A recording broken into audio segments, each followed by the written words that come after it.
नमस्कार, आप देख रहे हैं फसल क्रांति। मैं हूं आर्यमन यादव और हमारे साथ आज मौजूद है एक महिला कृषि वैज्ञानिक। हमारे साथ मौजूद है फसल सुरक्षा वैज्ञानिक मैम। अपना इंट्रोडक्शन जी मैम, आपका सबसे पहले तो बहुत बहुत स्वागत है। धन्यवाद। जी, फसल सुरक्षा पे मैम रिसर्च करती हैं यहाँ कृषि विज्ञान केंद्र में शाहजहाँपुर में है। मैम से बात करेंगे कि मैम सबसे पहले आपसे मेरा सवाल है कि धान में कीट जो लग जाते हैं उसको लेकर आपका क्या कहना है, उसको लेकर बीमारियों को लेकर आपका क्या कहना है? देखिए, धान जो खरीफ मौसम की बेहद फायदेमंद फसल है और खरीफ मौसम में दो बीमारियां वहाँ करती हैं।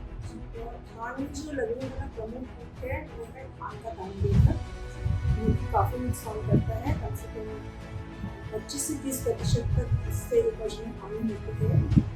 और ये जो है कई अवस्थाएं होती हैं, कई पीढ़ियाँ होती हैं। इसके प्रबंधन का जरूर उपाय करना चाहिए और रोपाई के समय ही इसका प्रबंधन शुरू हो जाता है।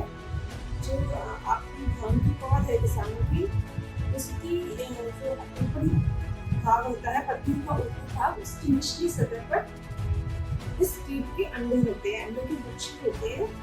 तो अगर हम इस तरह के गुच्छे दिखाई देते हैं, अंडे के गुच्छे दिखाई देते हैं, तो रोपने से पहले उतना हिस्सा पौध का ऊपर से नोच के मिट्टी में दबा दें, तो वो इस कीट की पहली पीढ़ी जो है रोपित धान में नहीं पहुंच पाती है।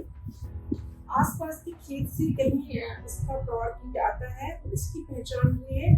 ये आपकी जो धान की फसल 15-20 दिन की हो जाती है तभी रोपित धान में दिखने लगता है। और इस कीट का जो प्रौढ़ है उसके पंखों पर दो निशान होते हैं, ब्लैक कलर के स्पॉट होते हैं। दोनों पंखों पर एक स्पॉट होता है, ब्राउन ब्लैक। तो ये इसकी पहचान है। अगर इस तरीके की कीट दिखाई दे रहे हैं आपकी फसल में, तो इसका मतलब है कि धान में दाना देने की आ गया है। और बाद में उसी फसल में दिखाई देता है नब्बे होती है, जिसमें कि पौधों की जो बीच की रोक होती है सूखने लगती है और हल्का सा खींचने करके बाहर आ जाती है। उसको पौधे की सूढ़ी में काट दिया होता है, क्योंकि जो अंडे होते हैं उनसे सूढ़ी बनती है, वो फिर जाकर के पौधे की रोग में काट करके नुकसान पहुंचाते हैं। इस तरीके से बहुत सारे लत रोग मिलते हैं, तो उसका प्रबंधन फिर बहुत जरूरी हो जाता है। तो इसकी रोकथाम के लिए क्या किसान कर सकते हैं, जरूरी चीजें जो जिससे कि जल्दी ही कीट निकल जाए और फसल खराब ना हो? देखिए, ये कीट हमेशा आता है, हर साल आता है और हर प्रजाति में लगता है।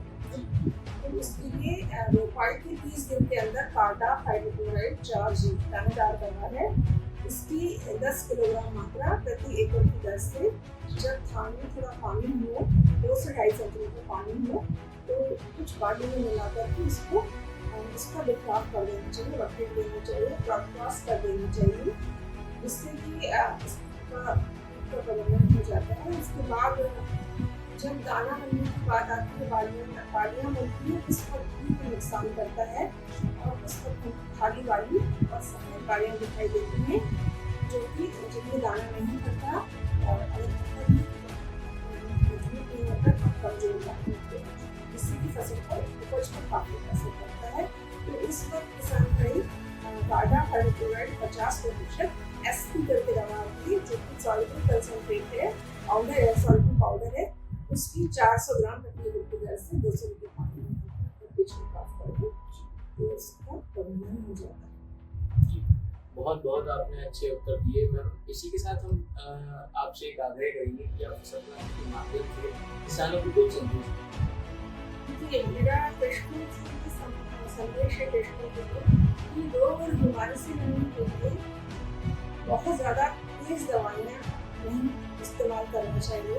जहाँ तक हम कीटनाशक की बात करें तो कीटनाशक बहुत ज़रूरी होते हैं, उनको बहुत सोच समझ कर इस्तेमाल करना चाहिए। ज़्यादा दवाई इस्तेमाल करने से उनको मेरी प्रतिरोधक क्षमता पैदा हो रही है, इसको देखते हुए और वातावरण की परिस्थिति देखते हुए जो कीटनाशक हरे लेवल के हैं, जिनमें हरा प्रोटोन बना होता है जिन दवाइयों पर, उनका उपयोग ज़्यादा प्रकृति के लिए सेफ है और किसानों के लिए सेफ होता है।